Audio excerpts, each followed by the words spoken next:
तो देखो last lecture में हम लोगों ने बॉन्ड पैरामीटर में क्या पढ़ा था, बॉन्ड एंगल। तो हम लोग अब आगे दो बॉन्ड पैरामीटर और पढ़ते हैं, फिर आगे बढ़ते हैं। तो आगे कुछ करने के पहले एक टर्म याद रखना, बॉन्ड ऑर्डर। बॉन्ड ऑर्डर क्या होता है, नंबर ऑफ बॉन्ड। अगर सिंगल बॉन्ड है so bond order will be 1, अगर डबल बॉन्ड है bond order will be 2, and अगर ट्रिपल बॉन्ड है so bond order will be 3। तो बॉन्ड ऑर्डर क्या होता है, number of bond between the two atoms. ठीक है, दो एटम्स के बीच में जो भी नंबर ऑफ बॉन्ड होता है वही होता है बॉन्ड ऑर्डर। अब इसमें देखो कुछ टर्म समझते हैं। वन इज बॉन्ड एनर्जी, कि भाई बॉन्ड एनर्जी क्या होता है।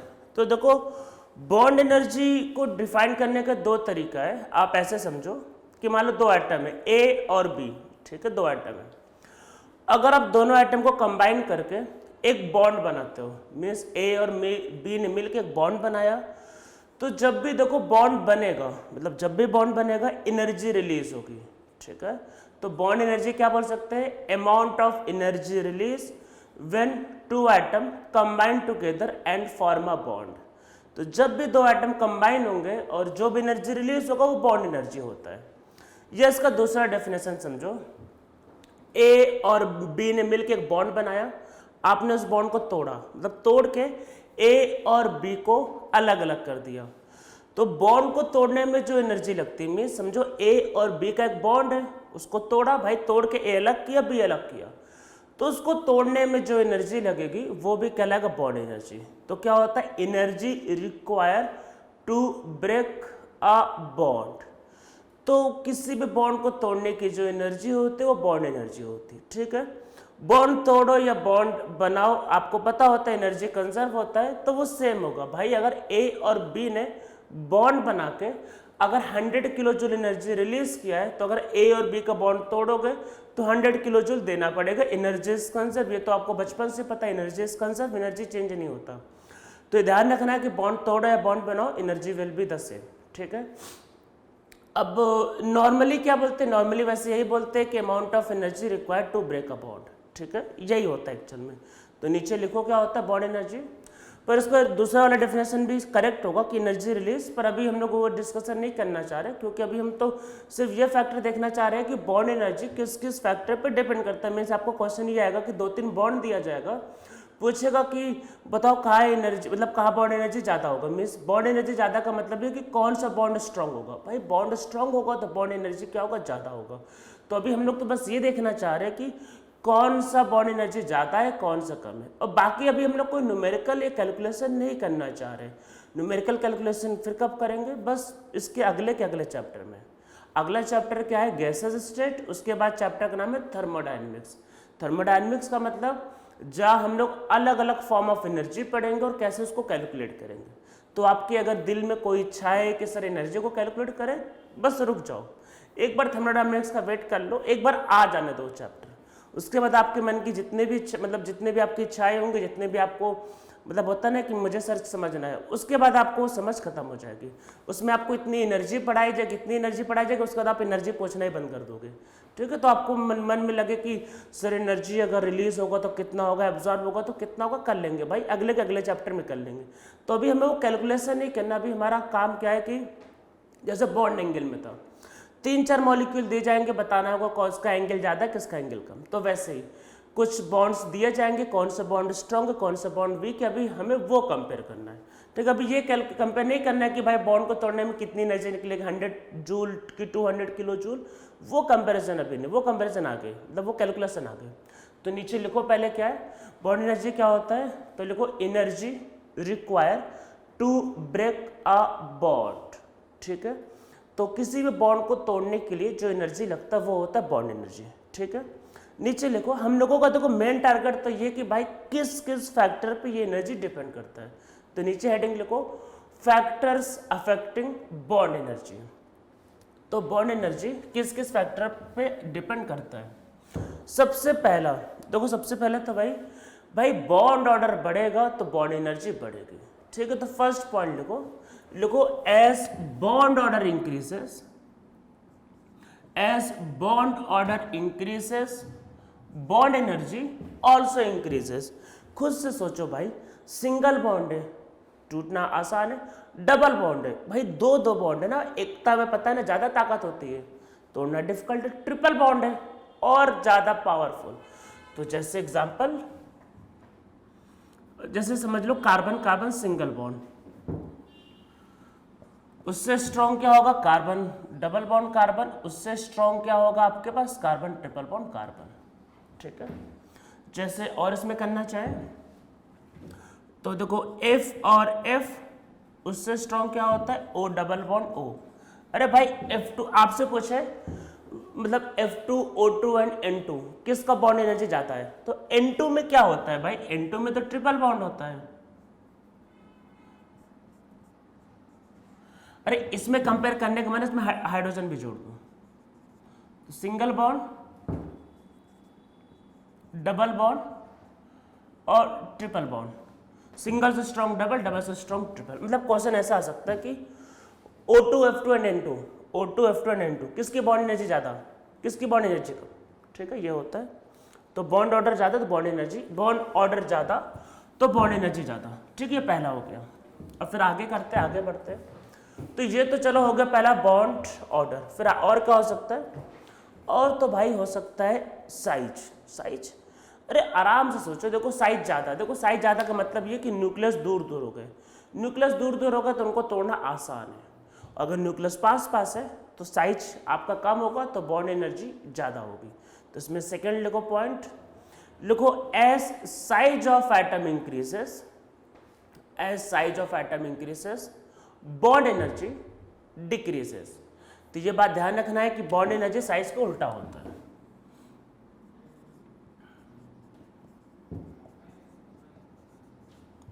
तो जैसे कि HF उससे कम HCl, अरे भाई HCl का Cl का साइज बड़ा है तो बॉन्ड एनर्जी कम। फिर HBr, फिर HI। Even H is smallest atom, तो हाइड्रोजन की जो एनर्जी होती है वो लार्जेस्ट होती है पर सिंगल बॉन्ड में। ठीक है, सिंगल बॉन्ड में, ये बात ध्यान रखना। जैसे अगर करना चाहो तो H2 इससे कम, बस अभी इसमें रहने दो, मतलब अभी रहने देते। ठीक है, ये होगा। ठीक है, एक्चुअल में मैंने नीचे इसलिए रोक दिया, उसमें थोड़ा सा चेंजेस करवाने अभी। ठीक है, ये हो गया। साइज ज़्यादा तो बॉन्ड एनर्जी कम। ठीक है, इसमें थर्ड पॉइंट लिखते हैं, बॉन्ड एनर्जी कई बार पंगे कर सकता है लोन पेयर की वजह से। लोन पेयर, हाँ देखो भाई लोन पे रिपल्सन होता है। हाँ, तो जब रिपल्सन होगा तो मॉलिक्यूल, मतलब समझो दो में रिपल्सन हो रहा है तो उनमें क्या है कि थोड़ा सा क्या है कि वीकनेस आ गया तो बॉन्ड आराम से टूट जाएगा। बॉन्ड एनर्जी क्या होता है, देखो अगर बॉन्ड स्ट्रांग है तो तोड़ना डिफिकल्ट होगा तो बॉन्ड एनर्जी ज़्यादा होगी। बॉन्ड अगर मतलब बॉन्ड एनर्जी क्या मान लेते वीक है जैसे, तो वो क्या है कि तोड़ना ईजी हो जाएगा तो बॉन्ड एनर्जी कम हो जाएगी। ठीक है, तो इसमें फिर नीचे लिखो, इसमें लिखो bond energy also depends on lone pair. ठीक है, ऑल्सो किस पे डिपेंड करता है, लोन पेयर पे। ठीक है, इसमें फिर इसी पॉइंट में आगे लिखो, लिखो when loan pair repulsion is high bond energy is less. भाई रिपल्सन अगर हाई होगा तो बॉन्ड एनर्जी कम होगा। इसमें समझते हैं, देखो थोड़ा सा आपका इंपॉर्टेंट है ये, F2 Cl2 Br2 और I2, हमको इसमें लिखना है बॉन्ड एनर्जी। याद करो, कुछ याद करो, इलेक्ट्रॉन अफिनिटी, फ्लोरीन का इलेक्ट्रॉन अफिनिटी, फ्लोरीन का क्लोरीन से कम था। क्यों, क्योंकि फ्लोरीन का साइज छोटा था। तो फ्लोरीन का साइज छोटा होना, इवन अगर आप समझो सेकेंड पीरियड की बात करो, सेकेंड पीरियड के लिथियम बेरिलियम बोरॉन सबसे छोटा फ्लोरीन है, सबसे छोटा सेकेंड पीरियड में फ्लोरीन है। तो कई बार एटम का छोटा होना भी प्रॉब्लम क्रिएट कर देता है। एक तो इसमें भर भर के इलेक्ट्रॉन है, अरे 7 वैलेंस इलेक्ट्रॉन, 7 मतलब 7, और ऊपर से छोटा साइज, तो इलेक्ट्रॉन को भाई कैसे मैनेज करोगे, तो दिक्कतें पैदा करता है। तो फ्लोरीन के केस में छोटा साइज होना ही दिक्कत पैदा कर देता है क्योंकि वैलेंस इलेक्ट्रॉन ज़्यादा है। तो देखो क्या होता है, फ्लोरीन छोटा साइज है और भर भर के इलेक्ट्रॉन है, तो इनमें आपस में रिपल्सन बहुत ज़्यादा होता है।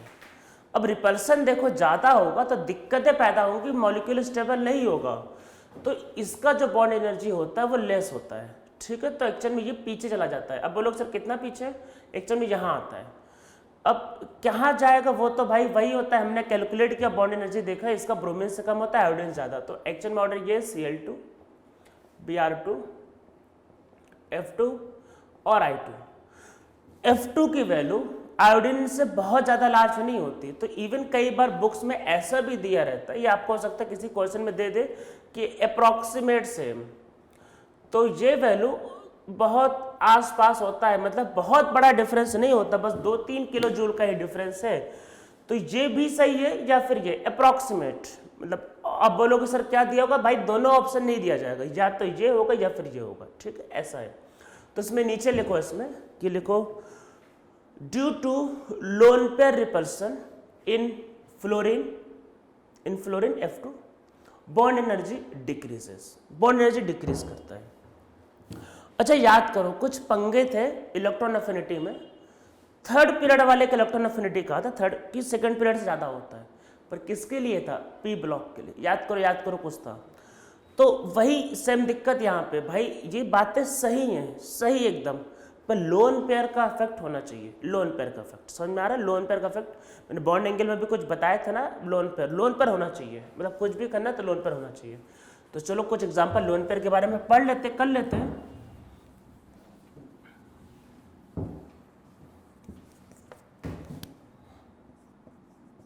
CH3 का बॉन्ड स्ट्रांग होता है, स्ट्रांग बॉन्ड है किससे, NH2 से। देखो जब आप पीरियड में होते हैं, जब आप पीरियड में रहते हो तो साइज वेरी करता है पर बहुत कम करता है। देखो मैं आपको एक चीज़ बता देता हूँ, केमिस्ट्री में क्या होता है कि कई पैरामीटर एक साथ चलते रहते हैं, तो हम लोग बात उसकी करते हैं जो डोमिनेटिंग होता है। तो जब भी आप एक पीरियड की बात करोगे तो साइज को पहले मत लेना, साइज को आप बाद में कंसीडर करना, जब आप पहले डिसाइड ना कर पाओ किसी से तब साइज पे जाना, अदरवाइज पहले कुछ और देखो।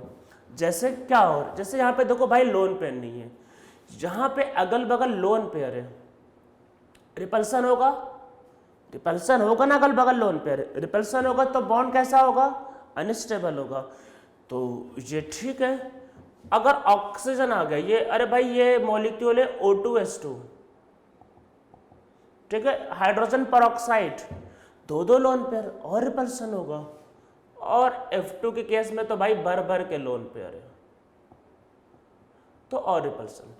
तो ऐसे देखो साइज के बारे में आप सोचोगे तो आपको लगेगा कि सर F2 का साइज तो आपने कहा था छोटा होता है, F का साइज छोटा होता है। अरे भाई साइज छोटा होता है मुझे पता है, पर साइज का वेरिएशन उतना ज़्यादा नहीं जितना लोन पेयर है। तो लोन पेयर का रिपल्सन बढ़ रहा है तो बॉन्ड एनर्जी क्या होगा, कम होगा, ये बात को ध्यान रखना है। तो पीरियड में मैं आपको बोलूँगा कि पहले साइज को कभी मत लेना, पहले कुछ और फैक्टर ढूंढना। साइज उसमें बहुत ज़्यादा डोमिनेटिंग फैक्टर नहीं होता, या फिर समझ लो कि वो लीस्ट डोमिनेटिंग फैक्टर्स में काउंट होता है, तो उसको कंसिडर नहीं करोगे साइज तो आप अच्छा रहेगा। हाँ, इसमें ये मॉलिक्यूल जो है इसका नाम लिख लो भाई, H2N और NH2, हाइड्रोजीन, और फॉर्मूला N2H4 है, ये हाइड्रोजन परऑक्साइड है, वो फ्लोरीन। देखो वैसे तो आपको पता है पर मैं आपको बता देता हूँ, कब 2015 की बात है शायद ये, मतलब मैं आपको जब भी बोलूँ करंट टाइम तो मतलब मैं जब पढ़ा रहा था तभी की 2015 या 16 की बात है। KVPY एक एग्जाम में कुछ लोग देने वाले होंगे, क्लास 11th के बच्चों में यही आए थे, 11th वालों में।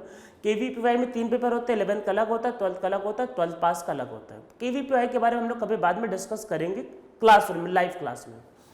तो हाइड्रोजीन जो होता है एक्चुअल में, जब पूछा था KVPY क्लास 11th वालों में पूछा था what is formula of hydrazine, 4 option दिए थे, ये हाइड्रोजीन होता है। तो याद रखना, मैं आपको बता रहा हूँ जितने मॉलिक्यूल मैं आपको बता रहा हूँ सब याद रखना, उसके बाहर कहीं कुछ भी नहीं आएगा, KVPY में भी नहीं आएगा, 11th वाले के KVPY में, ठीक है, ये आपको याद रखना है। ये हाइड्रोजन परऑक्साइड और फ्लोरीन, तो लोन पेयर को ध्यान रखना है, लोन पेयर जब बढ़ेगा तो रिपल्सन बढ़ेगा तो स्टेबिलिटी कम होगी, ठीक है, ये बात ध्यान रखना है। तो अब ये जो ठीक है, चलो पहले हाँ कुछ और भी लिख लेते हैं, OH और SH, भाई यहां भी लोन पेयर है, क्लोरीन और फ्लोरीन, किसका बॉन्ड एनर्जी ज्यादा था, क्लोरीन का ज्यादा था, तो वही सेम। Bond energy order. अरे भाई बड़ा साइज है, दूर दूर है सल्फर, रिपल्सन कम होगा, ऑक्सीजन पास पास से रिपल्सन ज्यादा होगा। ठीक है, बात को ध्यान रखना है।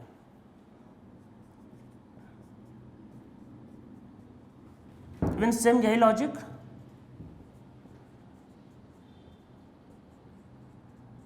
फॉस्फोरस में सेम लॉजिक, पर अब आपको पता ही होता है कार्बन के केस में ये लॉजिक नहीं लगाना है। आप बोलोगे सर ऐसा क्यों? अरे भाई कार्बन में लोन पेयर ही नहीं होता है। अरे लोन पेयर रिपल्सन तो तब होगा ना जब लोन पेयर होगा। तो कार्बन के केस में ध्यान रखना ये बॉन्ड एनर्जी का ऑर्डर है। कार्बन के केस में लोन पेयर नहीं होता है। ठीक है, ये बॉन्ड एनर्जी का ऑर्डर है। ठीक है, तो अब एक पॉइंट यहीं से समझ लेते हैं। आपको बोला जाता है कार्बन जो होता है वो कैटिनेशन का प्रॉपर्टी दिखाता है। कैटिनेशन क्या होता है? वैसे आप सबने 10th पास किया होगा तो पता ही होगा क्या होता है। कैटिनेशन क्या होता है?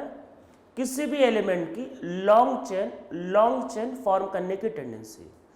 तो एलिमेंट की लॉन्ग चेन फॉर्म करने की टेंडेंसी कैटिनेशन कहलाता है। और सबसे ज्यादा पीरियोडिक टेबल में कैटिनेशन की प्रॉपर्टी कौन रखता है? कार्बन रखता है। सेकंड अगर कोई रखता है तो सिलिकॉन है। क्यों रखता है? क्योंकि कार्बन में लोन पेयर नहीं होता, लोन पेयर और सिलिकॉन में भी नहीं होता। तो लोन पेयर नहीं होता तो बहुत अच्छी बात है। नाइट्रोजन में लोन पेयर होता है। देखो आप पहले आप लिख लो कैटिनेशन क्या होता है? Tendency of an element to for long chain. ठीक है, किसी भी एलिमेंट की टेंडेंसी लॉन्ग चेन बनाने की, ये उसको मेजर करता है। मतलब it measures tendency of an element to form long chain.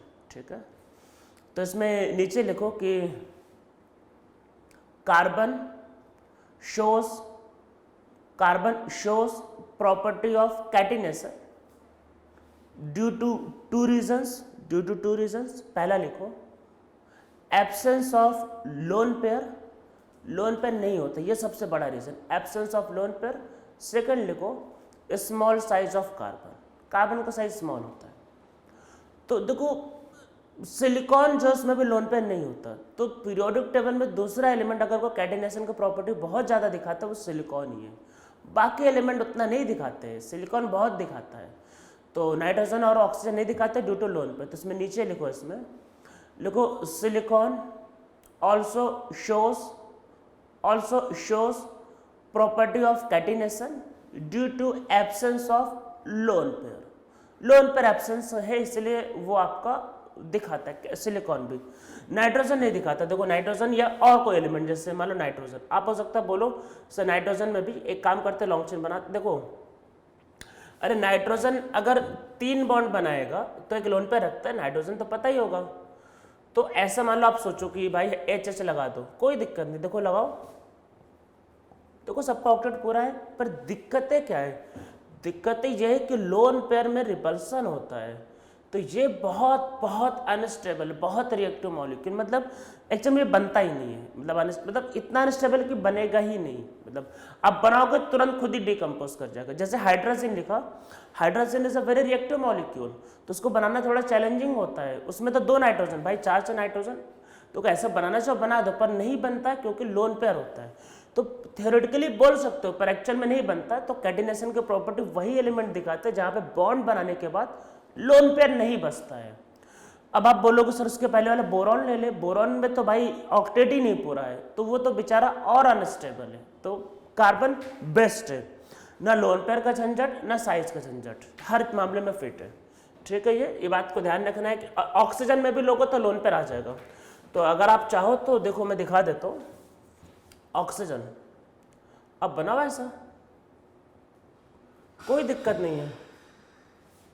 तो कोई दिक्कत है, सारा लोन पेयर का है। अब बनाना चाहो बना दो, पर भाई इतने ज्यादा लोन पेयर, समझ लो ये तो आपने मतलब समझ लो ये डायनामाइट बना दिया। इतना अनस्टेबल होगा कि ये एक्सप्लोजन का मतलब डायनामाइट का मतलब ये कि हाईली अनस्टेबल मॉलिक्यूल, वो बस रिएक्शन करना चाह रहा है, और जब रिएक्शन करेगा तो बहुत फास्ट रिएक्शन करेगा, बहुत ज़्यादा एनर्जी रिलीज करेगा, बहुत एनर्जी रिलीज करेगा तो बम हो जाता है और क्या होता है।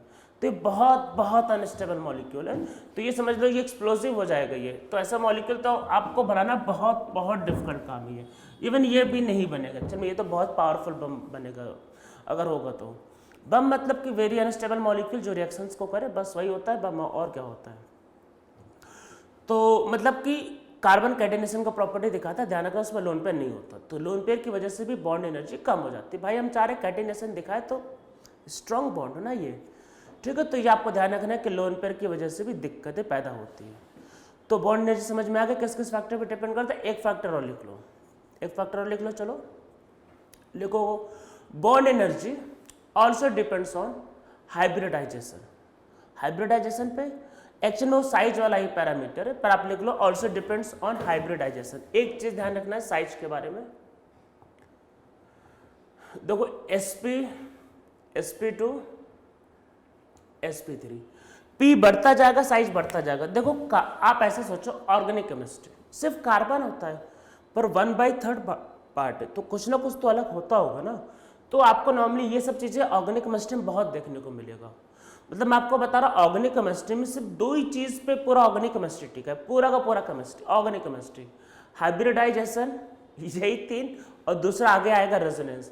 मतलब इसी पे ही पूरा ऑर्गेनिक केमिस्ट्री टिका है। बस कार्बन का क्या, अरे है तो कार्बन ना कुछ तो बदलेगा, तभी तो प्रॉपर्टी बदलेगा ना। तो उसमें यही दोनों चीज बदलती रहती है बार, हाइब्रिडाइजेशन और रेजोनेंस, इसी पे पूरा ऑर्गेनिक केमिस्ट्री टिका हुआ है।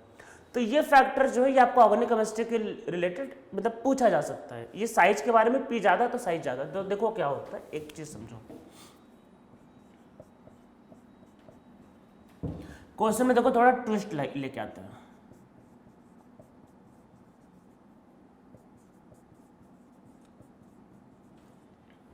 देखो कार्बन बॉन्ड, कार्बन का एनर्जी पूछा तो वो कोई भी बता देगा, कोई भी बच्चा, मान लो कोई बच्चा मतलब कि सपोज करो कि जो पढ़ाई वढ़ाई नहीं किया वो भी बोलेगा अरे ट्रिपल है, डबल है, सिंगल है, तो कोई भी बता देगा कि ये भाई स्ट्रॉन्ग है, ये वीक है, वीक है। पर मजा तो तब आएगा जब ये पूछ ले, आपसे बोले ये ए है, ये बी है और ये सी। अरे ए बी सी मतलब बॉन्ड एनर्जी, मतलब कि आपसे पूछे कार्बन हाइड्रोजन का बॉन्ड एनर्जी कंपेयर करो, किसका, कार्बन हाइड्रोजन का। तो आपका 1 मिनट के लिए तो दिमाग ही चक्कर आ जाएगा कि भाई ये भी कार्बन और मतलब ये सारे कार्बन, ये हाइड्रोजन, कैसे कंपेयर करें। कार्बन का आपको लगेगा साइज सेम है, हाइड्रोजन का भी साइज सेम है, तो क्या करें। तो अब इसका यूज करो, इसका मतलब देखो ये sp है ना, ये तो साइज क्या होगा, छोटा साइज। ये sp2 है ना, तो साइज क्या होगा, बड़ा। ये sp3 है, साइज होगा बड़ा। थोड़ी देर पहले तो बोला कि भाई जब साइज बढ़ेगा, अगर साइज बढ़ेगा तो बॉन्ड एनर्जी क्या होती है, कम। याद रखना हमेशा उल्टे चलते हैं, हमेशा उल्टे। साइज ज्यादा तो बॉन्ड एनर्जी कम। साइज किसका ज्यादा है, साइज इसका, इस वाले का। अरे भाई देखो हाइड्रोजन तो सेम है, कार्बन का साइज बदल रहा है ना, क्योंकि कार्बन का क्या बदल, हाइब्रिडाइजेशन। sp3 वाले कार्बन का साइज बढ़ा तो ये बॉन्ड लेंथ ज्यादा होगी, इवन बॉन्ड लेंथ भी पूछा जा सकता है। ये sp2, तो sp2 का साइज छोटा और sp का साइज और छोटा, तो जब छोटा साइज तो बॉन्ड एनर्जी ज्यादा। तो सबसे ज्यादा बॉन्ड एनर्जी किसका होगा, A का, फिर B का और फिर C का। sp3 का साइज ज्यादा है तो बॉन्ड एनर्जी कम है, तो उसका बॉन्ड एनर्जी कम होगा, ये बात ध्यान रखना है, ठीक है। तो अब आपको समझ में आया होगा। तो ऐसे हाइब्रिडाइजेशन की वजह से भी क्या होगा, दिक्कतें आगे होती है, तो होती है, पर अभी ज़्यादा यूज़ पड़ेगा नहीं, पर ऑर्गेनिक केमिस्ट्री में बहुत पड़ेगा। भाई ऑर्गेनिक केमिस्ट्री में ऐसे मॉलिक्यूल दिए जाएंगे, आपको डिसाइड करना कौन सा बॉन्ड तोड़ना है, तो ये सब फैक्टर का यूज़ करना पड़ता है। तो याद रखना है कि हाइब्रिडाइजेशन पे भी डिपेंड करता है। ऐसा बेसिक क्वेश्चन लेकिन अभी आपको पूछा जा सकता है। तो हमने बॉन्ड एनर्जी के बारे में सारे पैरामीटर पढ़ लिए कि किस पे डिपेंड करता है, ठीक है। लोन पेयर वाला फैक्टर याद रखना, वो इंपॉर्टेंट है। अगर आपको बॉन्ड एनर्जी पे क्वेश्चन पूछा तो उस पर ही पूछता है एक्चुअल में, कि आपको पता है कि नहीं लोन पेयर की वजह से क्या होता है, ठीक है। और वो F2Cl2 Br2 और I2 जो लिखवाया है वो बहुत इंपॉर्टेंट है। सबसे ज़्यादा Cl2, फिर Br2, फिर F2, फिर I2, ठीक है, ये इंपॉर्टेंट है। मैंने जो एक्सपीरियंस किया नॉर्मली बच्चों को याद रहता है वो, ठीक है, तो वो आपको नॉर्मली याद रहेगा क्योंकि इंपॉर्टेंट है और नॉर्मली वो स्ट्राइक कर जाता है हाफ फ्लोरीन एक्सेप्शन, तो लोगों को याद रहता है वो। अब आगे आता है हम लोग बॉन्ड, पहले बॉन्ड एंगल, बॉन्ड एनर्जी, अब बॉन्ड लेंथ।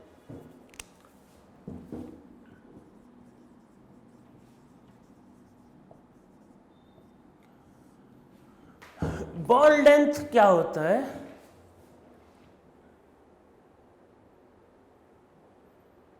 दो के न्यूक्लियस के बीच का डिस्टेंस, यही होता है ना ये। पर न्यूक्लियस के बीच का डिस्टेंस कब लेंगे? एक वो याद करो, मैंने एक डायग्राम बनाया हुआ था वैलेंस बॉन्ड थ्योरी में। वैलेंस बॉन्ड थ्योरी में एटम दूर दूर थे, अरे एटम दूर दूर लोगे तब भी तो न्यूक्लियस के बीच का डिस्टेंस होगा ना बॉन्ड लेंथ। अगर आप बोलते हो कि distance between the nucleus of two atom, अरे भाई ये क्या हुआ, दूर दूर है तो इनके बीच का भी क्या डिस्टेंस, क्या बॉन्ड लेंथ हो जाएगा? ये क्या बात हुई? पास आ गए तो इनके बीच का डिस्टेंस का बॉन्ड लेंथ हो जाएगा, कुछ तो कंडीशन बतानी पड़ेगी ना ये। अच्छा, बॉन्ड कब बनता है? जब पोटेंशियल एनर्जी, भाई उस ग्राफ में देखो नीचे आया था ना वो, तो बॉन्ड कब बनता है? जब पोटेंशियल एनर्जी क्या होता है? कम। तो दो के न्यूक्लियस के बीच का डिस्टेंस जब पोटेंशियल एनर्जी मिनिमम होता है या फिर जब स्टेबिलिटी ऑफ मॉलिक्यूल मैक्सिमम होता है। अरे भाई जब पोटेंशियल एनर्जी मिनिमम होती तभी तो बोलते ना बॉन्ड बना। पर आपको लिखना पड़ेगा, अगर आपको पूछा बॉन्ड लेंथ क्या है तो ये मेंशन करना होगा। तो नीचे लिखो, इसमें लिखो distance between nucleus of two atom when, distance between nucleus of two atom when potential energy of molecule is minimum। जब पोटेंशियल एनर्जी मिनिमम होगा तब की बात होती है, ठीक है। when potential energy of molecule is minimum, potential energy minimum होगी तो स्टेबिलिटी मैक्सिमम होगी और उसी समय आपका बॉन्ड बनता है, ठीक है। समझ में आपको आ रहा होगा, उसमें कोई दिक्कत है नहीं। किस किस फैक्टर पर डिपेंड करेगा? तो पहला तो बॉन्ड ऑर्डर। बॉन्ड ऑर्डर देखो, बॉन्ड ऑर्डर जब ज़्यादा होगा तो मॉलिक्यूल पास आ जाते हैं तो बॉन्ड लेंथ कम होगी। तो इसमें पहला लिखो, एक तो साइज वाला तो पता ही होगा, ठीक है। इसमें अच्छा लिख लो, पहला लिख लो, अच्छा लिखो एज साइज ऑफ, मतलब आप हेडिंग वही लिखो factors affecting bond length, factors affecting bond length. पहले लिखो as size of atom increases bond length increases. भाई साइज बढ़ेगा तो बॉन्ड लेंथ बढ़ेगा। इसमें लोन पेयर का कोई इफेक्ट नहीं है। लोन पेयर देखो, लोन पेयर जब होता है तो रिपल्सन करता है तो बॉन्ड वीक हो जाता है, मतलब वो कमजोर है, पर डिस्टेंस में फर्क नहीं पड़ता उतना ज़्यादा। तो as size of as size of atom increases bond length increases, ठीक है। तो S2 उससे बड़ा होता है, F2 उससे बड़ा, Cl2 उससे बड़ा, Br2 उससे बड़ा, I2। अरे भाई क्या साइज, फ्लोरीन छोटा है तो बॉन्ड लेंथ कम होगा, ऑब्वियस सी बात है। उससे लोन पेयर का साइज का क्या मतलब, लेंथ मेजर कर रहे हैं ना ये, उसमें क्या करना है, ठीक है। ये हो गया HF, फिर HCl, फिर HBr, फिर HI, कोई टेंशन नहीं, हो रहा है, ठीक है। इवन आप अगर वैसा कुछ करना चाहो, अरे भाई CH3 और H, इससे छोटा NH, इससे छोटा है भाई, इससे छोटा OH, इससे छोटा HF। अरे भाई देखो और कुछ वेरिएशन नहीं हो रहा, हाइड्रोजन ही तो है।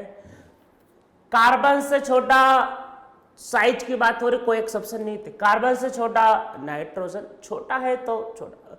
आप लोग से रिपल्सन, अरे लोन पर रिपल्सन होने के लिए अगल बगल लोन पर तो होना चाहिए, हाइड्रोजन पर लोन पर कहाँ है? कोई लोन पर नहीं, साइज छोटा हो रहा है बस।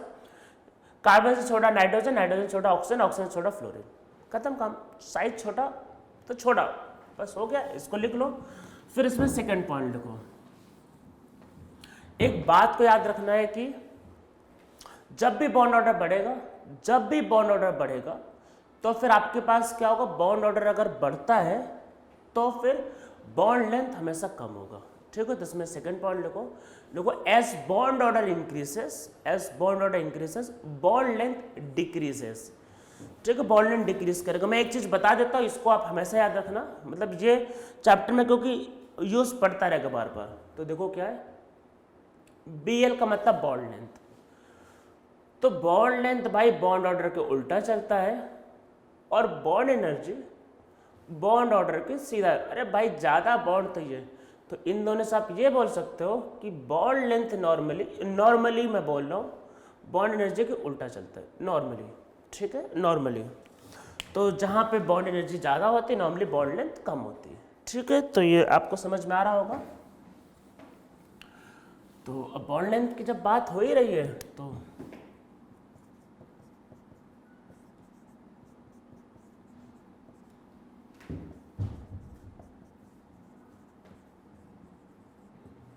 तो ये आपके पास ऑर्डर होगा, ट्रिपल बॉन्ड वाला छोटा होता है, उससे बड़ा डबल बॉन्ड, उससे बड़ा सिंगल बॉन्ड, ठीक है, ये होगा। सिंगल बॉन्ड का साइज बड़ा होता है, इवन ये सबसे छोटा होता है, और कार्बन है क्योंकि आपको काफ़ी पढ़ना होता है, मतलब तो मैं एक्चुअल वैल्यू बताऊँ तो ये 154 पिकोमीटर होता है, ये 133 और ये 110 पिकोमीटर। एक्चुअल में कार्बन आगे बहुत पढ़ना होता है, अभी आपको याद नहीं करना है, अभी याद नहीं करना, आगे पढ़ना होता है, इसलिए मुझको याद हो गया, मतलब क्योंकि आगे पढ़ाना होता है। और बाकी बात की जाए तो CH3 इससे छोटा, अरे भाई CH3, चलो CH3 रहने देते हैं, अच्छा उसको कर लेते हैं N2, अरे N ट्रिपल बॉन्ड N, इससे बड़ा O2 होता है, अरे बॉन्ड ऑर्डर कम हो रहा है ना, बॉन्ड लेंथ बढ़ेगा, उससे बड़ा F2 होता है, ठीक है, समझ में आया। बॉन्ड ऑर्डर कम तो बॉन्ड लेंथ ज़्यादा। एक और पैरामीटर लिख लो लास्ट, एक फटाफट लिखो।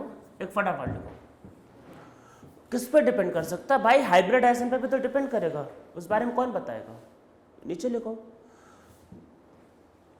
तो लिखो आपका bond length also depend on hybridisation as size of hybrid orbital increases, bond length also increases, ठीक है। तो आप अगर ये ट्रिपल बॉन्ड डबल बॉन्ड उसमें करना चाहो तो देख लो, ट्रिपल बॉन्ड वाला sp होता है, तो छोटा होगा। डबल बॉन्ड वाला, अरे carbon double bond carbon sp2 होता है तो बड़ा होता है। सिंगल बॉन्ड वाला sp3 होता है, साइज बड़ा होता है, तो उससे भी रिलेट कर सकते हो। तो जब हाइब्रिड ऑर्बिटल का साइज बढ़ेगा तो बॉन्ड लेंथ बढ़ती है, ये बात ध्यान रखना है, ठीक है। हाइब्रिड ऑर्बिटल का साइज बढ़ेगा तो बॉन्ड लेंथ बढ़ेगी, इस बात को ध्यान रखना है, ठीक है। तो ये होगा बॉन्ड लेंथ के बारे में। चलो एक अच्छा क्वेश्चन किया जाए, अल्टीमेट क्वेश्चन, फिर आगे कुछ और करते हैं, ठीक है।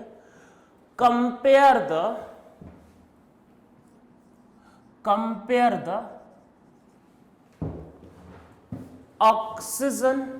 ऑक्सीजन, दो बार है, oxygen bond energy in O2S2 and O2F2, इसमें बॉन्ड एनर्जी कंपेयर करना है, मतलब समझ लो बहुत अच्छा क्वेश्चन है। अगर नहीं सोचोगे तो कभी नहीं कर पाओगे, ठीक है। ऐसे तो कुछ भी क्वेश्चन आ सकता है, मैं आपको लॉजिक बता रहा हूं, उसको ध्यान देना।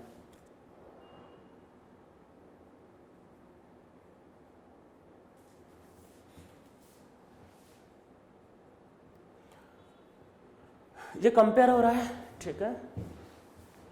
अच्छा, ऑक्सीजन पे इलेक्ट्रॉन होते हैं, और पता है ना कि मतलब ऑक्सीजन कैटेनेशन की प्रॉपर्टी क्यों नहीं दिखाता। लोन पेयर है भाई, रिपेल करता है, मतलब लोन पेयर यहाँ मुसीबत है। मतलब कोई, मतलब ये बोला भाई कोई तो इलेक्ट्रॉन कम कर दो, कोई तो इलेक्ट्रॉन कम कर दो, थोड़ा सा स्टेबल हो जाए, थोड़ा सा मतलब सुकून मिले, कोई तो इलेक्ट्रॉन कम करो। हाइड्रोजन लगा दिया, हाइड्रोजन और ऑक्सीजन में किसकी इलेक्ट्रोनेगेटिविटी ज़्यादा, ऑक्सीजन की।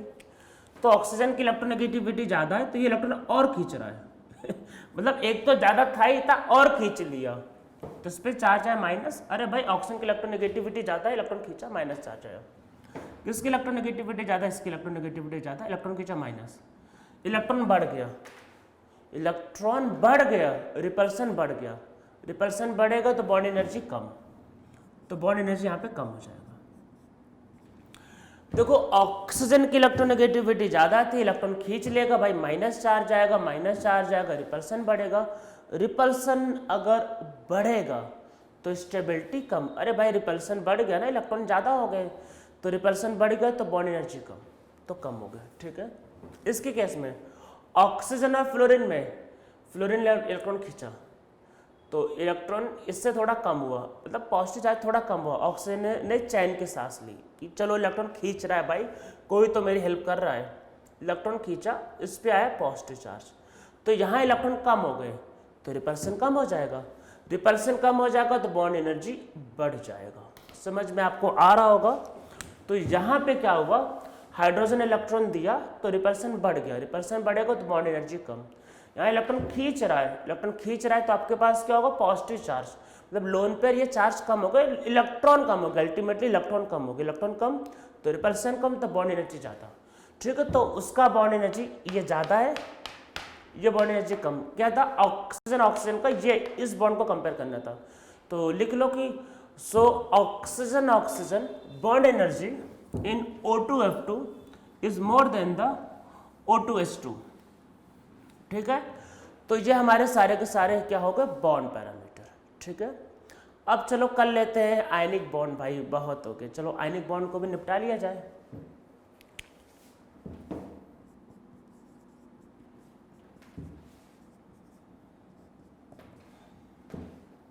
पता ही होता है क्या करना होता है, इसमें कुछ समझाने लायक तो है ही नहीं।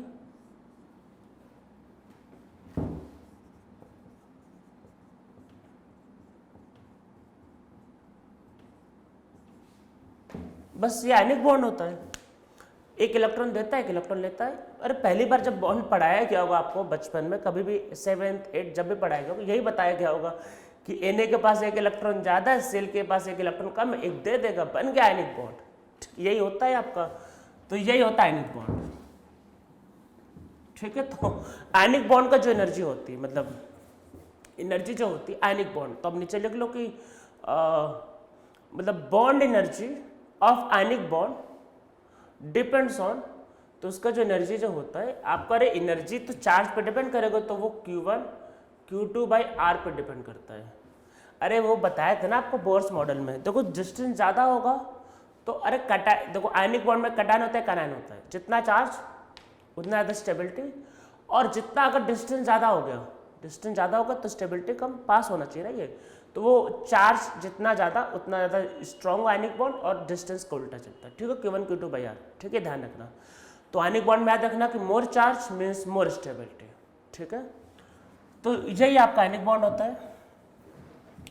तो कुछ चलो कहानी लिख लेते हैं आयनिक बॉन्ड के बारे में, कुछ कहानी लिख लेते हैं। मतलब ये तो आपको लगेगा सर क्या बताया, अरे एक्चुअली आयनिक बॉन्ड में कुछ बताने लायक है ही नहीं, बचपन से वही पढ़ाया जाता है, अब क्या बताया उसमें, जितना तो आपको बता ही दिया है बचपन में कहानी में, तो लिख लो फिर भी कुछ पॉइंट लिख लो, हो सकता है आपको ना याद हो, मतलब मैं अपने साइड से सेफ साइड रहता हूँ। तो पहला पॉइंट लिखते हैं, देखो अच्छा मेटल क्या होता है, इलेक्ट्रॉन देने वाला, नॉन मेटल क्या होता है, इलेक्ट्रॉन लेने वाला। आयनिक में एक इलेक्ट्रॉन देता है, एक इलेक्ट्रॉन लेता है, तो एक क्या होगा मेटल, एक क्या होगा नॉन मेटल। कोवेलेंट बॉन्ड में कोई किसी को नहीं देता है, तो दोनों नॉन मेटल होते हैं। तो इसमें नीचे लिखो, लिखो in ionic bond one atom is metal and other atom is non metal. एक देने वाला तो मेटल है, लेने वाला नॉन मेटल है। लिखो whereas in covalent bond both atoms are non metal. हो गया, चलो नेक्स्ट पॉइंट लिखते हैं। अगर आपसे पूछे कि ionic bond good conductor of heat या इलेक्ट्रिसिटी है कि बैड, तो आपको लगेगा पहली बार गुड, मतलब कि गुड कंडक्टर है। अच्छा नमक ले लेते हैं 1 किलो, फैला देते हैं, मतलब अच्छा इधर से करंट लगाते, इधर से करंट लगाते हैं, कि करंट फ्लो करेगा, करंट फ्लो करेगा, कॉमन सेंस सोचो, आपको लगेगा नहीं करेगा, तो कैसे गुड कंडक्टर कैसे हो गया भाई, बताओ गुड कंडक्टर कैसे हो गया, नहीं हुआ ना। तो नीचे लिखो, इसमें लिखो ionic molecule are bad conductor of heat and electricity. भाई बैड कंडक्टर होते हैं, कुछ कंडक्ट नहीं करवाते हैं। सर हमने पढ़ा है, हाँ पढ़ा है, ठीक है, बैड कंडक्टर। अगर आपसे कोई पूछे आयनिक मॉलिक्यूल गुड है बैड, आप बोलोगे बैड कंडक्टर, बात खत्म होगी। ठीक है, अब नीचे लिखो, इसमें फिर नीचे लिखो बट इन मोल्टेन स्टेट, मतलब पिघला दिया, but in molten state and in solution, या तो पिघला दिया, मतलब पिघला दिया, या फिर नमक को पानी में मिला दी, दो अलग अलग चीजें हैं। देखो नमक को एक काम करो, नमक को एक बड़े से बीकर में रखो, हीट करो, सिर्फ हीट करो, बहुत हीट करोगे पिघल जाएगा भाई, पता है ना NaCl का कोई ना कोई मेल्टिंग पॉइंट होगा, कभी ना कभी तो पिघलेगा, तो मोल्टेन स्टेट। और सॉल्यूशन में पानी में मिलाया, तो गुड कंडक्टर कब होगा, जब वो पिघला हुआ होगा या फिर सॉल्यूशन में होगा। अगर आपसे बस ये पूछा कि आयनिक मॉलिक्यूल गुड और बैड, आंसर इज बैड, ठीक है। आपको कंडीशन नहीं लगाना है भाई, पूछा है तो आपको बैड बोलना है। अगर बोला मोल्टेन स्टेट है, ये सोल्यूशन है, तब बोलना है गुड, ठीक है। तो इसमें लिखो but ionic molecule in molten state and in liquid solution are good conductor of heat and electricity।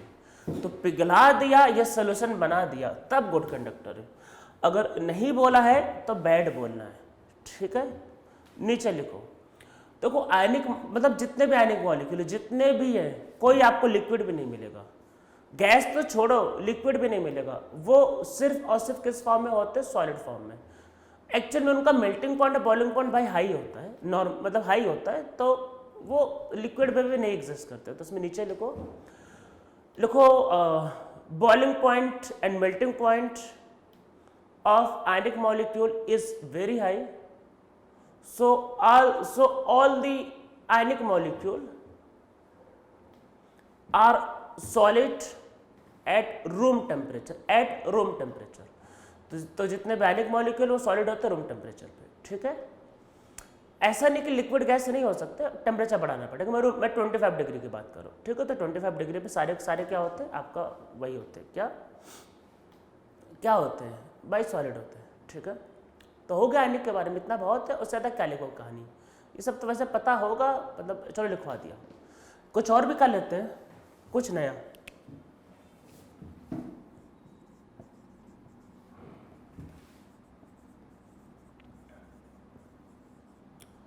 Born Haber cycle. Born Haber cycle थोड़ा अभी करेंगे, थोड़ा आगे करेंगे। एक्चुअल में इसमें मतलब ये है ही थोड़ा सा, पर उस थोड़े का भी थोड़ा यहाँ करेंगे और थोड़ा बाद में करेंगे। तो इसमें एक्चुअल में कुछ आता है नहीं। हाँ, बोर्ड वालों का अगर पूछा जाए, क्लास 11th का बोर्ड, तो बोर्ड वालों को बहुत फेवरेट कोर्स, मतलब बहुत मजा आता है कि draw the Born Haber cycle, और एक्चुअल में है एकदम ही फालतू चीज़, पर बोर्ड वालों को बहुत मजा आता है इसको ड्रॉ करवाने में। तो मैं ड्रॉ कर देता हूँ इसलिए, नहीं तो आप बोलोगे सर मतलब पढ़ाए नहीं तो कर लेते हैं ड्रॉ, वैसे आता है नहीं किसी एग्जाम में, पर कर लेते हैं ड्रॉ। बोर्ड वालों को बहुत पसंद है मतलब 11th वालों को जब भी मैंने यहाँ होते पेपर और जब भी देखे वो हर साल देते हैं, तो बोर्ड वालों को फेवरेट क्वेश्चन है ये। तो कैसे एक आयनिक मॉलिक्यूल बनता है उसके बारे में। तो कोई भी आयनिक मॉलिक्यूल, तो हर जगह बोर्ड में NaCl लेता है, तो मैं NaCl ले लेता हूँ, NaCl कि हमको बनाना भाई NaCl सॉलिड, ये बनाना है। तो देखो क्या प्रोसीजर क्या होता है। तो वो बचपन में कहानी सुना देते कि Na ने इलेक्ट्रॉन दे सेल बन गया, इतना आसान नहीं होता है, ठीक है। चीज़ों को समझते हैं। Na सॉलिड होता है। सबसे पहले इससे Na गैस बनाना होता है, क्योंकि आप लोगों को अभी याद करो पीरियोडिक टेबल में पढ़ाया है आयनाइजेशन एनर्जी। हाँ, आयनाइजेशन एनर्जी के लिए बोला है ना कि इलेक्ट्रॉन को निकालना गैसेस एटम से। तो जब तक गैस नहीं बनेगा इलेक्ट्रॉन नहीं निकाल सकते, ये ध्यान रखना है। पहले उसको गैस में कन्वर्ट करना होगा। अच्छा, सॉलिड से गैस क्या होता है, ये होता है डेल्टा H सब्लिमेशन। अरे डेल्टा H हीट का सिंबल है, हो गया, सब्लिमेशन करना होता है। अच्छा, Na गैस बन गया, हाँ भाई, अब इलेक्ट्रॉन निकालो बाहर। तो ये होता है आयनाइजेशन एनर्जी, किसका, सोडियम का, इलेक्ट्रॉन निकाल दिया बाहर, Na प्लस और इलेक्ट्रॉन बाहर, ठीक, यही होता है। चलो अब इसमें देखो क्लोरीन पे आते हैं। Cl2 के बॉन्ड को तोड़ोगे, अरे Cl का बॉन्ड अभी तो बताए, Cl का बॉन्ड तोड़ोगे तो ये बन जाएगा। तो ये क्या होगा, बॉन्ड एनर्जी किसका होगा, Cl2 का। पर हमें कितना क्लोरीन एटम चाहिए, हमें भाई कितना क्लोरीन एटम चाहिए, एक चाहिए ना, एक। कितना क्लोरीन एटम बनना है, 2 बनना है ना, ऐसा समझो। ऐसे मान लो कि क्लोरीन के बॉन्ड को तोड़ा और एनर्जी लग रहा है 500 किलो जूल, तो कितने एटम बने, 2। पर हमको तो एक ही का जरूरत है, तो हम बोलेंगे हमको भाई एक ही चाहिए। तो एनर्जी को क्या करना पड़ेगा, आधा। आपको लगेगा सर ऐसा कैसे होगा, अरे भाई ऐसा होता है कि हम 2 मॉलिक्यूल बनाते हैं और आधा कर देते हैं, पर वो अभी नहीं करना है हमको, तो उतना अभी नहीं करना है, अभी हमको रिसर्च उतना नहीं करना है कि क्या करना है क्या नहीं, ठीक है। जैसा मैंने बताया इसका कुछ पार्ट अभी करना है, बाकी कुछ पार्ट थर्मोडायनेमिक्स में एनर्जी का रिसर्च वहाँ करना है, ठीक। अभी हमारा पर्पस वो नहीं है। तो अगर ये ध्यान रखना है, अगर किसी रिएक्शन को हाफ से मल्टीप्लाई करते हो तो एनर्जी भी हाफ से मल्टीप्लाई हो जाती, बस। अगर एक रिएक्शन मान लो ए से बनता है बी, एनर्जी मान लेते हैं 10 किलो जूल है, उसको 5 से मल्टीप्लाई कर दो तो 5A से बनेगा 5B, तो एनर्जी भी हो जाएगा 50। 10 से मल्टीप्लाई करोगे 10A से बनेगा 10B, एनर्जी हो जाएगा 100। उसको हाफ से मल्टीप्लाई करो, हाफ ए से बनेगा हाफ B, एनर्जी हो जाएगा 5। जिससे मल्टीप्लाई होगा एनर्जी वो हो जाएगा। हमको भाई चाहिए 1 क्लोरीन, जितना रिक्वायरमेंट है उस पर फोकस करना है, तो ये होगा हाफ से मल्टीप्लाई, तो इसलिए एनर्जी भी क्या करना है, हाफ। ये हाफ करना नहीं बोलना है, आपको जो पूछेगा वो यही पूछेगा आपने हाफ किया कि नहीं किया, बाकी आपको वो बाकी तो आप कुछ भी कर दोगे सही। ये ध्यान देना है कि इसमें एक ही क्लोरीन एटम चाहिए, हाफ से मल्टीप्लाई, तो energy will be also multiplied by half, तो अब एक सेल एटम बन गया। अब आपको पता होता है इलेक्ट्रॉन देना होता है, तभी तो बनेगा ना भाई Cl माइनस। तो ये क्या होता है, दिस इज भाई इलेक्ट्रॉन एफिनिटी, या फिर समझ लो ये है डेल्टा H होगा, ये क्या होगा, इलेक्ट्रॉन गेन एंथैल्पी। वैसे पता ही होता है इसमें एनर्जी रिलीज, देखो सॉलिड से गैस बनाओगे एनर्जी देना पड़ेगा, इलेक्ट्रॉन निकालोगे एनर्जी देना पड़ेगा, बॉन्ड तोड़ोगे एनर्जी देना पड़ेगा, पर इलेक्ट्रॉन देते, जब इलेक्ट्रॉन देते एनर्जी रिलीज होता है। अब ये भी गैस है, ये भी गैस है, ध्यान रखना दोनों गैस, ये सब गैस है, ये सब गैस है, सबका सब गैस।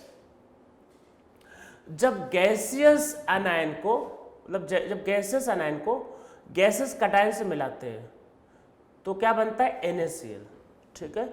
ये होता है लैटिस एनर्जी। अरे लैटिस एनर्जी याद करो, एक बार आया था लिक्विड सोल्यूशन, मतलब सॉरी पीरियोडिक टेबल में, वही है। तो लैटिस एनर्जी बोला था 2 चीजें, या तो आप किसी सॉल्ट को तोड़ दो कटायन एनायन में, या फिर कटायन एनायन से बना दो सॉल्ट, तो ये एक्चुअल में है लैटिस एनर्जी, ठीक है। तो इसको ड्रॉ कर लो, उसमें नीचे लिखो, इसमें ये लिखो amount of energy release when gaseous cation combine with gaseous anion and form salt, ठीक है। तो अगर कटायन एनायन मिलेंगे तो एनर्जी रिलीज हो जाएगा। तो करना क्या है, देखो मैं अभी प्लस माइनस कुछ करना नहीं चाह रहा, पर इसमें अगर आपको लिखा जाए टोटल एनर्जी, मैं देखो प्लस माइनस आपको बता देता हूं, पर अभी मैं वो डिस्कशन नहीं करना चाह रहा, क्योंकि आगे डिस्कस इस पर रिसर्च करने के लिए पूरा चैप्टर बना रखा है, तो रिसर्च अभी नहीं करना, बस समझ लो, सबको ऐड कर दो। अगर पूछे भाई मतलब ये करने में कितना एनर्जी लगा, ये देना मतलब कितना देना पड़ा, कितना रिलीज हुआ, तो सबको ऐड कर दो। तो क्या क्या है, डेल्टा H सब्लिमेशन किसका हुआ है, सोडियम का, प्लस आयनाइजेशन एनर्जी किसका है, सोडियम का, प्लस बॉन्ड एनर्जी जो क्लोरीन का जो होगा उसको, अरे क्लोरीन का जो होगा उसको 2 से डिवाइड करना है। देखो इसमें होगा डेल्टा H इलेक्ट्रॉन भाई गेन एंथैल्पी, इलेक्ट्रॉन गेन भाई किसका है, Cl का। एक चीज देखो मुझे बताना है, इसमें एनर्जी रिलीज होगा, जैसे वैसे मैं बता देता हूँ, जब कोई एंडोथर्मिक होता है, एंडोथर्मिक तो उसको लिखते हैं प्लस से, मतलब उसका हीट, जैसे मान लो अगर A से B बनता है और हीट मान लेते हैं 10 जूल का, 10 किलो जूल मान लेते 10 किलो जूल, अगर वो एंडोथर्मिक है तो उसका हीट लिखा जाएगा पर मतलब प्लस 10 किलो जूल, और अगर वो एक्सोथर्मिक होगा तो उसका हीट लिखा जाएगा माइनस 10 किलो जूल। एंडोथर्मिक तो प्लस 10 किलो जूल, और अगर एक्सोथर्मिक होगा तो माइनस 10 किलो जूल। तो माइनस साइन का यूज करता है जब भी हीट रिलीज होता है, तो ये करने में हीट रिलीज होगा, ये करने में हीट रिलीज होगा, तो वो होगा माइनस, ठीक है, माइनस। तो कई बार हो सकता है माइनस लिखा हो, तो मैं बता देता हूँ जहाँ हीट रिलीज होगा तो माइनस साइन का यूज किया जाता है। पर देखो ऐसा होगा कि ये वैल्यू मान लेते हैं 100 है, 100 रख दो, ये वैल्यू 100 है, 100 रख दो, ये वैल्यू मान लेते 200 है, रख दो, पर ये वैल्यू हो सकता है -100 हो, हीट रिलीज हो रहा है तो -100 वहाँ रख देना, ठीक है, तो मैं सबको प्लस करते जा रहा हूँ। अब जो वैल्यू प्लस होगा तो प्लस रखना, जो वैल्यू माइनस होगा तो माइनस, मतलब यहाँ पे हीट रिलीज होता है तो ये वैल्यू नेगेटिव होगा तो वहाँ नेगेटिव रख देना। मुझे बस ये कहना था कि आप सबको ऐड करो, पर जब कोई वैल्यू होगा तो प्लस माइनस साइन के साथ आप पुट कर देना।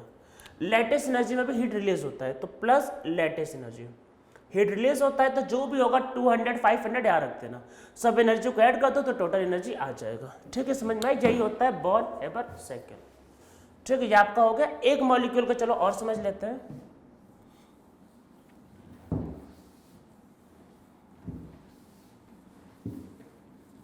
तो एक मॉलिक्यूल मैं आप लोगों को और समझा देता हूं। ठीक है, तो क्या ले MgCl2,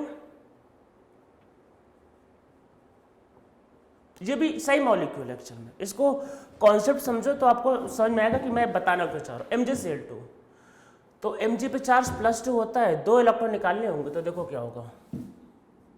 Mg सॉलिड, पहले बनेगा Mg प्लस, सॉरी पहले बनेगा Mg गैस, तो ये क्या है? सब्लिमेशन भाई, सब्लिमेशन। अभी तो लिखवा है सब्लिमेशन, लिख लेना है। इसके बाद पहले एक इलेक्ट्रॉन बाहर निकलेगा Mg प्लस गैस, ये आयनस एनर्जी 1 है। ठीक है, फिर इससे बनेगा Mg +2 इलेक्ट्रॉन भाई 2 बार, तो ये आयनस एनर्जी 2, 2 बार करना, ये बात ध्यान रखना। अगर ऐसा कुछ होगा 2 बार करना। ठीक है, Mg +2 चाहिए। अब Cl में आते हैं, देखो Cl2 से बनेगा 2Cl, तो बॉन्ड एनर्जी क्या होगा? Cl2, और इस बार तो देखो 2 क्लोरीन चाहिए तो कुछ नहीं करेंगे। ठीक है, अब देखो यहाँ पे क्या है समझो, ये 2 क्लोरीन आ गए। अब पहले समझो, Cl गैस को अगर आप 1 इलेक्ट्रॉन देते हो तो Cl माइनस बनता है। ठीक है, ये बनता है तो ये होता है delta H electron gain enthalpy. ठीक है, इलेक्ट्रॉन एफिनिटी लिख देते होगा, या इलेक्ट्रॉन गेन एंथैल्पी लिख लो, वही गेन एंथैल्पी लिख देता हूँ मैं, इलेक्ट्रॉन वही गेन एंथैल्पी। ठीक है, गेन इलेक्ट्रॉन गेन एंथैल्पी, बस इतना, गेन मैंने लिख दिया बहुत है, आगे लिख लेना पूरा इलेक्ट्रॉन गेन एंथैल्पी। तो भाई एक एटम को 1 इलेक्ट्रॉन दोगे तो 1 इलेक्ट्रॉन गेन एंथैल्पी होगा, पर यहाँ पे 2 क्लोरीन है, 2 क्लोरीन है, तो इसलिए इसको 2 से मल्टीप्लाई करना होगा। अभी तो बताया कि जब किसी रिएक्शन को किसी नंबर से मल्टीप्लाई करता है तो ये करना होगा। तो देखो यहाँ हमें 2 क्लोरीन बन गया, पर हमको यहाँ पे 2 के लिए करना है, तो हमें यहाँ 2 क्लोरीन को करवाना था रिएक्शन, तो इसको 2 से मल्टीप्लाई करेंगे, तो इसको भी 2 से मल्टीप्लाई करना नहीं बोलना है। और अब ये और ये दो क्लोरीन मिलके ये बनेगा, तो ये पूरा ही मिलके होता है लैटिस एनर्जी। तो मतलब कि कटायन और अनायन जो भी कंबाइन हो तो लैटिस एनर्जी। तो क्या क्या होगा, देखो क्या है, इसको लिखते हैं डेल्टा H ओवरऑल। तो क्या क्या है, देखो पहला वाला Mg का सब्लिमेशन प्लस आयनस energy 1 Mg plus delta H 2, अरे भाई आयनस एनर्जी 2 Mg का। ठीक है, प्लस ये नीचे वाला, ऐसे आप किसी का भी कर सकते हो, bond energy Cl2 plus 2 time delta H, और ये हीट रिलीज होगा तो डबल करना नहीं बोलना है। देखो इलेक्ट्रॉन गेन एंथैल्पी और प्लस लास्ट में lattice energy. Lattice energy means cation ion को मिला है जो भी एनर्जी रिलीज हुआ वो। तो ये आपका है पूरा का पूरा बॉर्न-हेबर-साइकिल। ठीक है, MgCl2 का ऐसे आप किसी भी मॉलिक्यूल का कर सकते हो। ठीक है, मैं इसमें कोई एग्जांपल नहीं करवा रहा, ऐसा कोई यूज पड़ता नहीं इस चैप्टर में। और बाकी इसके बारे में बताया, जैसे कि कोई न्यूमेरिकल अगर करना होगा, इस पर एक बहुत ही घिसा पिटा सा न्यूमेरिकल आता है, इसमें ये दे देगा, ये दे देगा, ये दे देगा, ये दे देगा, ये पूछ लेगा। ठीक है, या फिर ये सब दे देगा और ये पूछ लेगा, सबको ऐड करना आ जाएगा, तो इस पर घिसा पिटा सा न्यूमेरिकल आगे करेंगे, कब? थर्मोडायनामिक्स में, अभी करने की जरूरत नहीं है। तो ये हमारा हो गया अब आयनिक बॉन्ड। ठीक है, तो हमारे तीनों टाइप के बॉन्ड कवर हो गए।